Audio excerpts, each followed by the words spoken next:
আসসালামু আলাইকুম সবাই কেমন আছেন? আশা করি যে যেখানে আছো ভালো আছো, সুস্থ আছো। আল্লাহর রহমতে আলহামদুলিল্লাহ আমিও ভালো আছি।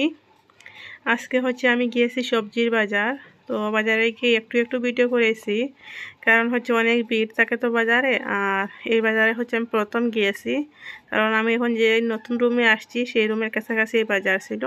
তো পাশের রুমের ভাবিকে নিয়ে গিয়েছি।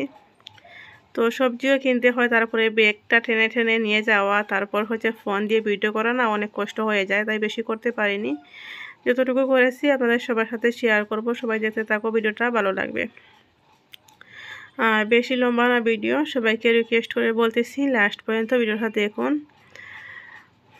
তো এই সবজির বাজারে আমি প্রথম আসছি, আর অনেক বড় বাজার, আর অনেক ভিড়ও ছিল। আগে আগে গিয়ে দেখতে পারবেন অনেক ভিড় ছিল। আর সব কিছু পাওয়া যায়, কাপড় চোপড় সব কিছু, চপ্পল, তারপরে এই যে চুড়ি, যা কিছু আর কি প্লাস্টিকের জিনিস, সব ধরনের জিনিসপত্র পাওয়া যায় এখানে। তো এই যে এখন বাজার অনেক ভিড় ছিল, বেশি ভিডিও করতে পারিনি, আগেই বলছিলাম। তো শেষ করে এখন বেরিয়ে যাচ্ছি। বেরিয়ে যাওয়ার পথে এইগুলো ভিডিও করেছি একটু। আর ওইখান থেকে যে ব্যাগটা টেনে টেনে নিয়ে আসা, ওই দিন এত কষ্ট হয়েছিল আমার, কি বলবো আপনাদেরকে। আমাদের রুম থেকে একটু দূর হবে, তারপরে গিয়েছিলাম যে দেখে আসবো বাজারটা কেমন। এই যে হাওয়া মিঠাই হাওয়ালা যাচ্ছে। এক সাইড দিয়ে ঢুকেছিলাম, এখন অন্য দিক দিয়ে বের হচ্ছি। বের হয়ে বাড়িতে চলে যাব। আসার সময় অনেক ভালো লাগছিল, এই যে অনেক দিন পর বাহিরে বের হয়েছি না, তো গল্প করে করে চলে আসছিলাম। কিন্তু যাওয়ার সময় হাড়ে হাড়ে টের পেয়েছি ব্যাগ নিয়ে, অনেক হাতে ব্যথা করছিল। এই যে দেখো স্টিলের সামান, কিচেনের অনেক সুন্দর সুন্দর ছিল। তো এখানে কিছুক্ষণ খাড়া হয়ে ছিলাম, কারণ ভাবি একটু ভিতরে গিয়েছিলাম কিছু কাজের জন্য। তো তারপর অনেক কিছু কিনে এনেছি, কিন্তু সব কিছু আর শেয়ার করিনি। এটা হচ্ছে এই যে কাঁঠাল, শেয়ার করিনি বলে তো ভালো লাগছিল না, কারণ একদম হাঁপিয়ে গেছিলাম ব্যাগ স্যাগ নিয়ে এসে। আর এই কাঁঠালটা না এত মিঠা ছিল কি বলবো। আর এই কাঁঠালের দাম হচ্ছে 100 টাকা। এখানে না কাঁঠালের রেট অনেক বেশি। তারপরে ভালো লাগছিল, তো এত মজা ছিল, বেশি নরমও ছিল না, বেশি শক্তও ছিল না, আর খেতেও দারুণ ছিল।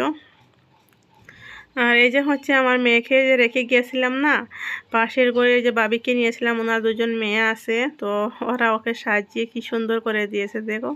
তো আমি এসে একদম অবাক হয়ে গেছি, তো একটু ভিডিও বানিয়ে নিয়েছি, ভাবলাম যে আপনাদের সাথে শেয়ার করে নেই। আর আমার মেয়ে এরকম যখন সাজিয়ে দেয় না ওরা, তো তখন কি করে, ওই একটু শরম আর কি, লজ্জা পায় এরকম আর কি করে।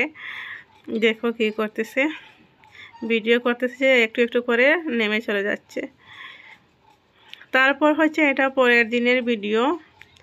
তো রুহানিকে ওরা হিজাব পরিয়েছে, পরে বলছে যে আন্টি ভিডিও বানাও, কেমন লাগছে রুহানিকে, আপনারা কমেন্ট করে বলবেন কেমন লাগতেছে। আমি তো যে হিজাবে না অনেক সুন্দর লাগতেছে আগের থেকেই, মাশাল্লাহ বলবেন সবাই। আর আমার ছেলে মেয়ের জন্য সবাই দোয়া করবেন, যাতে ওরা মানুষের মতো মানুষ বনতে পারে। আর এখানে হচ্ছে যে আমার বাবার যে ছিল না, বলছিলাম 2 বছর পুরা হয়েছে, তো সেই কারণে আমি ঘরে কিছু আর কি দোয়া পড়ে দাওয়াত খাইয়েছিলাম একজন মৌলানা সাহেবকে। সেই জন্য কিছু তৈয়ারি করব। তো সব কিছু ধুয়ে টুয়ে পরিষ্কার করে সব এখন রান্না করব। তো এখানে হচ্ছে মটন, গরুর মাংস রান্না করব আমি। এখানে হচ্ছে মুরগির মাংস, গরুর মাংস বোনা করব, মুরগির মাংস বোনা করব, তারপরে মাছ বোনা করব। তো সব কিছুর জন্য একেবারেই সব কিছু কেটে কুটিয়ে সব কিছু রেডি করে নিয়েছি আমি। এই যেখানে আছে মাছ, তো এক করে সব আমারই তো করতে হবে, তো ভাবলাম এক করে রান্নাটা সেরে নেই। তো এখানে টমেটো, আলু, যা আর কি যেটাতে যে কিছু দেবো সব কিছুই রেডি করে নিয়েছি আমি। টমেটোগুলো ছোটো করে কেটেছি, যে ওগুলো মাছে দিব, আর এই বড়গুলো দিব মাংসতে। আর মুরগির মাংসতে আলু দেব, তাই দেশি আলু নিয়েছি, কাঁচামরিচ নিয়েছি, 2টা রসুন নিয়েছি। তো এই রান্নার রেসিপি আমি আলাদাভাবে শেয়ার করব, তাই আর এই ভিডিওটা দেখাচ্ছি না আপনাদেরকে, অনেক বেশি ভিডিও লম্বা হয়ে যাবে একটা ভিডিওতে যদি সব শেয়ার করি, তাই ভাবলাম আলাদাভাবে শেয়ার করব। এখানে মশলাপাতি গরম মশলাগুলো নিয়েছি। তো সব কিছু গুছিয়ে না আর একা একা করতে না অনেক কষ্ট হয়। তারপরে বাচ্চারা তো আছেন, তো সব কিছু মিলিয়ে কষ্ট হয়, তারপর তো কী করার, আর করতেই হবে। তো এই যে হচ্ছে আমার মাংস রান্নাটা হয়ে গেছে, গরুর মাংস রান্নাটা অনেক লোভনীয় হয়েছিল, অনেক মজা হয়েছিল। আর এটা হচ্ছে চিকেনও রান্না করে নিয়েছি। আমি বলছিলাম যে রেসিপি শেয়ার করবো, তাই ডিটেলসে দেখাইনি, রেসিপিতে দেখতে পারবেন আপনারা কীভাবে রান্না করেছি। আর এটা হচ্ছে মাছ রান্না করেছি।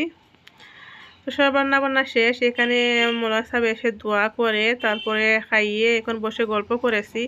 এর আগে আমি ভিডিও করতেই পারিনি, ঝামেলা ছিলাম, কারণ ওনাদেরও একটা ছোটো মেয়ে আছে, আমারও মেয়ে আছে। তো সব কিছু মিলিয়ে বাচ্চাদেরকে দেখা, তারপরে সবাইকে খাবার দেওয়া একটু আর কি প্রবলেম হয়ে যায়, তাই আর ভিডিও করিনি।